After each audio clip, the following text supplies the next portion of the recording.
নমস্কার শ্রোতা বন্ধুরা, ত্রিপুরা যুক্তিবাদ বিকাশ মঞ্চের ইউটিউব চ্যানেলে আপনাদের সবাইকে স্বাগত। প্রাকৃতিক বিজ্ঞান ও সমাজ বিজ্ঞানের নানাবিধ বিষয়গুলি প্রাসঙ্গিকতা অনুসারে এখানে আমরা আমাদের উপলব্ধি সহ উপস্থাপন করার চেষ্টা করব। আপনারা আপনাদের মূল্যবান মতামত কমেন্ট সেকশনে জানাবেন। ভালো লাগলে লাইক করবেন, শেয়ার করবেন, সাবস্ক্রাইব করবেন। ত্রিপুরা যুক্তিবাদ বিকাশ মঞ্চের পাশে থাকবেন। আজকে আমরা পড়ছি 2020 সালে প্রবর্তিত জাতীয় শিক্ষানীতির ওপর ত্রিপুরা যুক্তিবাদ বিকাশ মঞ্চের অনুধাবনমূলক প্রবন্ধ বা স্টাডি নোট, যা ধারাবাহিকভাবে সংগঠনের মুখপত্র অন্বেষণেতে প্রকাশিত হয়েছিল। সামগ্রিক আলোচনাটি আপলোড করার স্বার্থে কয়েকটি পর্বে ভাগ করা হয়েছে। আজ থাকছে এর প্রথম পর্ব। জাতীয় শিক্ষানীতি 2020 কি আছে শিক্ষকদের জন্য। গত 29 জুলাই জাতীয় শিক্ষানীতি 2020 পাশ হল কেন্দ্রীয় ক্যাবিনেটে। জনতার মধ্যে বিজ্ঞান মনস্কতা প্রচার প্রসারের ক্ষেত্রে প্রথাগত শিক্ষার এক অনন্য গুরুত্ব রয়েছে। তাই সেই দিক থেকে লক্ষ্য রেখে এই শিক্ষানীতিটিকে বিশ্লেষণ করা আবশ্যক। 1986 সালের পর এই প্রথম শিক্ষার প্রাক প্রাথমিক থেকে গবেষণা স্তর পর্যন্ত আগাগোড়া খোল নলচে পরিবর্তনের কথা বলছে সরকার।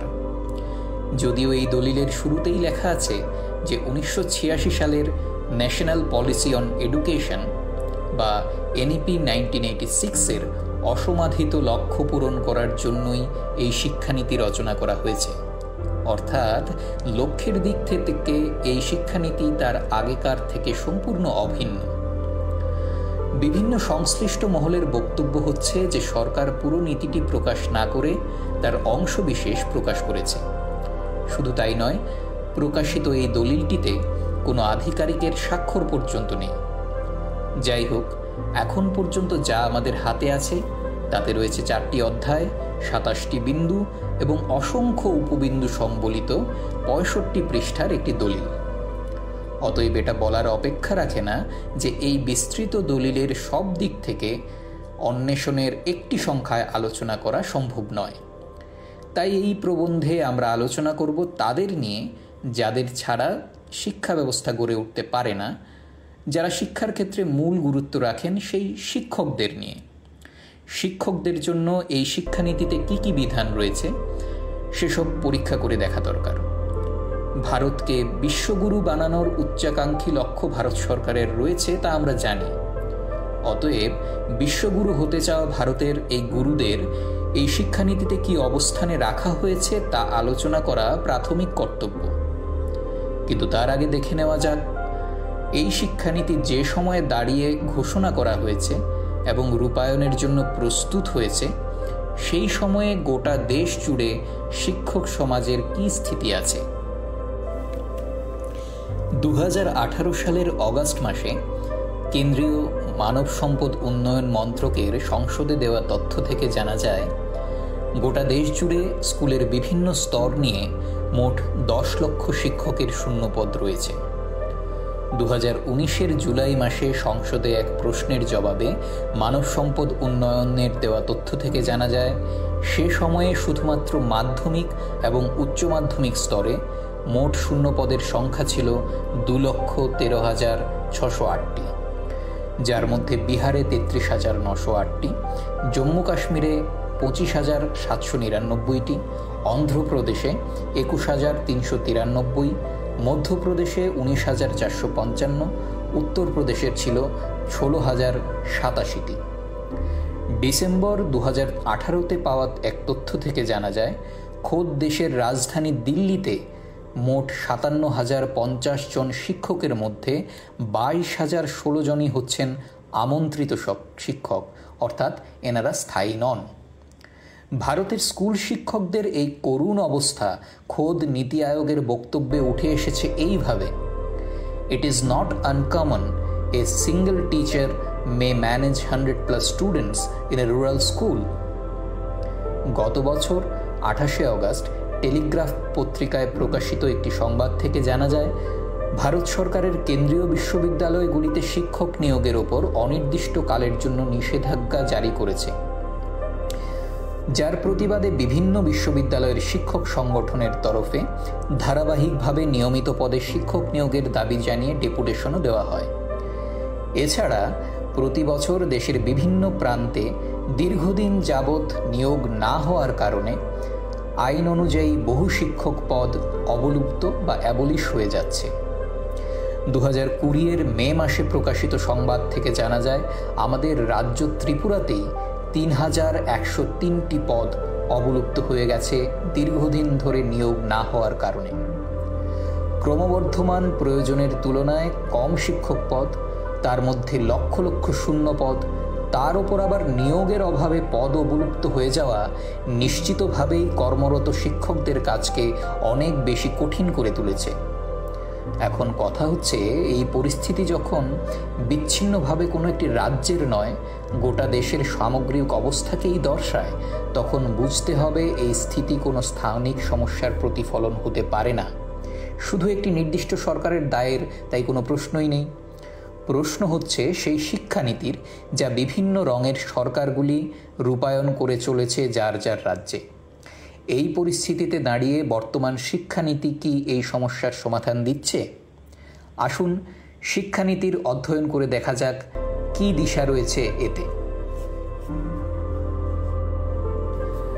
শিক্ষানীতির দ্বিতীয় অধ্যায়, যার শীর্ষক স্কুল শিক্ষা, তার 5 নম্বর বিন্দুতে শিক্ষকদের নিয়োগ, তাদের গুণগত মান, প্রশিক্ষণ, প্রমোশন, বেতন বৃদ্ধি ইত্যাদি নানান বিষয়ে সরকারের নীতি সবিস্তারে লেখা আছে। শুরুতেই ভীষণ রকম সহমর্মিতার সাথে লেখা হয়েছে যে সমাজে শিক্ষকদের তাদের যথাযথ সম্মান দেওয়া হয়নি এবং ক্ষমতায়ন করা হয়নি।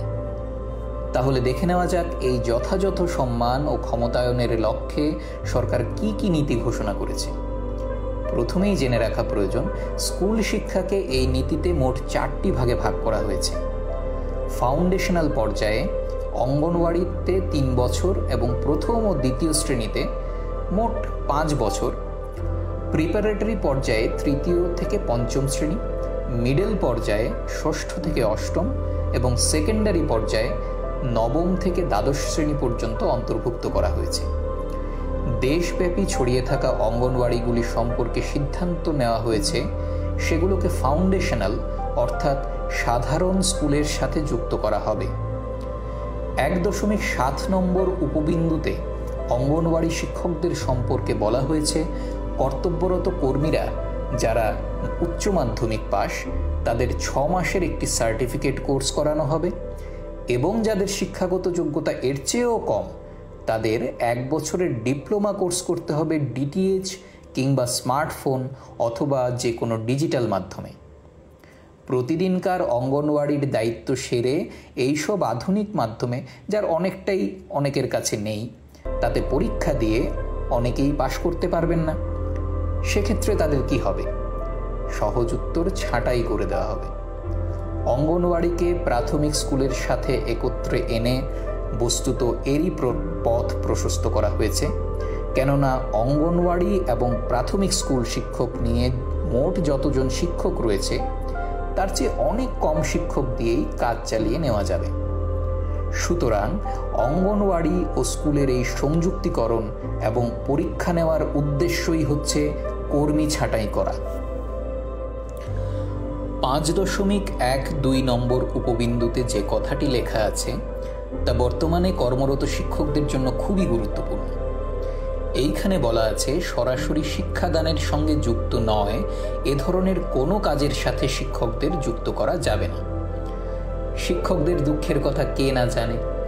মিড ডে মিলের বাজার সরকার থেকে রেশন কার্ড ভেরিফিকেশন, জনগণনা, ভোটার তালিকা প্রস্তুত করা, নির্বাচনে কেরানির কাজ করা পর্যন্ত কত কিছুই না তাদের করতে হয়। তবুও মুখে টুঁ শব্দটি নেই। বছরব্যাপী ব্যাপকভাবে ক্ষতিগ্রস্ত হয় স্কুল কলেজের পড়াশোনা। সে যাই হোক, এবার অন্তত শিক্ষানীতিতে এই নির্দেশটি এসেছে যে মিড ডে মিল ব্যতীত শিক্ষার সাথে যুক্ত নয় এমন কোনো কাজে শিক্ষকদের নিয়োগ করা যাবে না, কেননা এতে শিক্ষাদানের জন্য মূল্যবান সময় নষ্ট হয়। যদিও আমরা দেখছি রাজ্য তথা দেশে চলমান নির্বাচনের কাজে বরাবরের মতো শিক্ষকদেরই নিয়োগ করা হচ্ছে। শুধুমাত্র শিক্ষানীতিতে এই প্রথা বন্ধ করার নির্দেশই যে যথেষ্ট নয় তা বেশ বোঝা যাচ্ছে। শিক্ষকরা যদি সত্যিই অশিক্ষক কর্মচারীর কাছ থেকে মুক্তি পেতে চান এবং নিজেদের সবটুকু শিক্ষকতার জন্য নিবেদন করতে প্রস্তুত থাকেন, তাহলে তারা অবশ্যই এই শিক্ষানীতিকে নির্বাচন কমিশনের সামনে তুলে ধরতে পারেন। যদিও এই কাজটি শিক্ষকেরা করতে পারবেন কিনা তার পুরোটাই নির্ভর করছে শিক্ষকদের সংঘবদ্ধ শক্তির ওপর। শিক্ষাদান যেহেতু একটি ধারাবাহিক এবং স্থায়ী প্রক্রিয়া, সেহেতু শিক্ষকের নিয়োগও ধারাবাহিক এবং স্থায়ী হওয়া চাই। কিন্তু এই শিক্ষানীতিতে ঠিক এর বিপরীত সরকারি পরিকল্পনা ক্রমান্বয়ে উঠে এসেছে ধারাবাহিকভাবেই। 5.2 উপবিন্দুতে 4 বছরের ইন্টিগ্রেটেড বিএড কোর্সের কথা উল্লেখ করা হয়েছে, যাতে বিশেষভাবে গ্রামীণ ছাত্রছাত্রীদের প্রশিক্ষিত করার পরিকল্পনা রয়েছে। উদ্দেশ্য হচ্ছে বিশেষভাবে শিক্ষক স্বল্পতায় ভুগছে যেসব অঞ্চল, সেখানকার স্থানীয় লোকেদের, বিশেষত মেয়েদের স্থানীয় ভাষায় ছাত্রছাত্রীদের কাছে রোল মডেল হয়ে শিক্ষাদান করা। এই কাজে উৎসাহিত করার জন্য প্রশিক্ষিত লোকেদের ইনসেন্টিভ প্রদান করা হবে বলে লেখা হয়েছে, অর্থাৎ বেতন ভিত্তিক চাকরি নয়। সাধারণ প্রক্রিয়ায় যেভাবে শিক্ষক নিয়োগ করা হয় সেভাবে উপযুক্ত সংখ্যায় শিক্ষক নিয়োগের পর স্থানীয়দের স্থানীয় স্কুলে নিয়োগ করলেই স্থানীয় ভাষায় শিক্ষাদানের সমস্যা মিটে যায়। কিন্তু সেটা না করে ইনসেন্টিভের বিনিময়ে লোক নিয়োগ করা কোনোভাবেই সমস্যা সমাধানের পথ হতে পারে না, বরং এইসব প্রক্রিয়ার মধ্যে দিয়ে স্থায়ীভাবে শিক্ষক নিয়োগের দায়িত্ব থেকে সরে আসা হচ্ছে। স্থায়ীভাবে শিক্ষক নিয়োগ না করে জোড়াতালি দিয়ে কাজ চালানোর এই চেষ্টা সব ক্ষেত্রেই লক্ষ্য করা যাচ্ছে। 5.6 নম্বর উপবিন্দুতে বৃত্তিমূলক, যেমন আর্ট, কৃষি, বাণিজ্য ইত্যাদি শিক্ষার জন্য শিক্ষক নিয়োগের পরিবর্তে অভিজ্ঞ স্থানীয় লোকেদের মাস্টার ইনস্ট্রাক্টর বা শিক্ষক পদে নয়, কিন্তু মাস্টার ইনস্ট্রাক্টর হিসেবে ভাড়া বা হায়ার করার কথা বলা হয়েছে। যুক্তি হচ্ছে তারা প্রথাগতভাবে প্রশিক্ষিত এবং স্থানীয় ভাষায় শিক্ষাদান করতে পারবেন।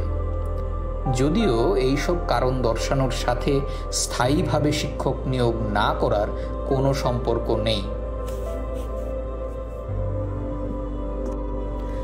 স্কুল শিক্ষার ক্ষেত্রে সাধারণভাবে অন্যান্য বিষয়ের জন্য স্থায়ী পদে শিক্ষক নিয়োগের বেলায় সরকারের ভবিষ্যৎ পরিকল্পনার স্পষ্ট দিশা দেখতে পাওয়া যায় 5.17 এবং 5.20 নম্বর উপবিন্দুতে। এই দুইটি উপবিন্দুতে লেখা আছে যে রাজ্য সরকারগুলি শিক্ষকদের ধারাবাহিক মূল্যায়নের জন্য প্রফেশনাল স্ট্যান্ডার্ড সেটিং বডি বা PSSB দ্বারা একটি গাইডলাইন তৈরি করবে, যার নাম হবে national professional standards for teachers বা NPST। এই মূল্যায়ন করা হবে সহকর্মীদের মূল্যায়ন, উপস্থিতির হার, শিক্ষকদের প্রতিশ্রুতি ইত্যাদি আরও অন্যান্য মাপকাঠির ভিত্তিতে। এরপরেই স্পষ্টভাবে লেখা আছে যে শিক্ষকের বেতন বৃদ্ধি কিংবা পদোন্নতি কোনোভাবেই চাকরির সময়কাল অথবা প্রবীণত্বের ওপর নির্ভর করবে না, তা নির্ভর করবে কাজের মূল্যায়নের ওপর। শুধু তাই নয়, এই মূল্যায়ন করা হবে দীর্ঘ 10 বছর পর পর। অর্থাৎ কাজের মূল্যায়নের নামে সরকার চাকরিতে বেতন বৃদ্ধি, পদোন্নতি, স্থায়িত্বের বর্তমান যে সকল নিয়ম রয়েছে সেসব বাতিল হতে চলেছে। বলা বাহুল্য, আজকের এই অসুস্থ প্রতিযোগিতার বাজারে যেখানে নিজের এগিয়ে যাওয়ার শর্তই হলো সহকর্মীদের পেছনে ফেলে দেওয়া, সেখানে সঠিক মূল্যায়ন আশা করা যায় না। শুধু তাই নয়, একজন শিক্ষককে একই বেতনে একই সঙ্গে একাধিক স্কুলেও কাজ করতে হতে পারে। 5.5 সহ আরও বিভিন্ন উপবিন্দুতে এই বিষয়ে উল্লেখ করা আছে। বিভিন্ন স্কুল বন্ধ করে একটি স্কুলের সাথে যুক্ত করে অথবা কাছাকাছি অবস্থিত একাধিক স্কুলকে একটি সাধারণ ব্যবস্থাপনায় এনে গুচ্ছ স্কুল, যার নাম ক্লাস্টার স্কুল বা স্কুল কমপ্লেক্স তৈরি করে একই শিক্ষককে দিয়ে একই বেতনে একাধিক স্কুলে ক্লাস করানো হবে। পরিশীলিত ভাষায় এর নাম দেওয়া হয়েছে টিচার্স শেয়ারিং। সুতরাং শিক্ষকতার চাকরিতে স্থায়িত্ব, পদোন্নতি কিংবা বেতন বৃদ্ধি সব কিছুই ধীরে ধীরে অনিশ্চিত হয়ে যাচ্ছে এবং বলা বাহুল্য নিকট ভবিষ্যতে সরকারি চাকরির নিশ্চয়তা বলে আর কিছু থাকবে না। ওপর মন ভোলানো ভাষার কেরামতির আড়ালে যে চূড়ান্ত শিক্ষক স্বার্থবিরোধী নীতি লুকিয়ে আছে তা গভীরভাবে অধ্যয়ন করলেই সহজেই এটা বোঝা যায়। তাহলে দেখা যাচ্ছে যে সমস্ত সমস্যায় শিক্ষক সমাজ তথা শিক্ষা ব্যবস্থা জর্জরিত ছিল তার কোনোটারই সমাধান এই শিক্ষানীতিতে নেই। উপরন্তু বলা যায় এই শিক্ষানীতির হাত ধরে সমস্যাগুলো আরও ঘনীভূত হয়ে আসছে ভবিষ্যতে।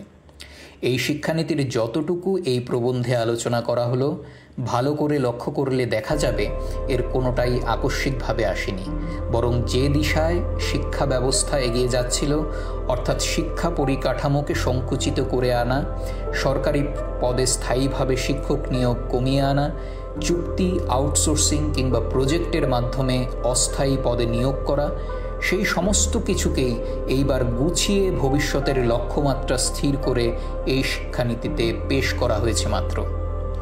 উদাহরণ হিসেবে বলা যায়, শিক্ষক স্বল্পতা মোকাবেলার জন্য স্কুলের সংখ্যা কমিয়ে আনার যে পরামর্শ নীতি আয়োগের আরও আগে থেকেই ছিল।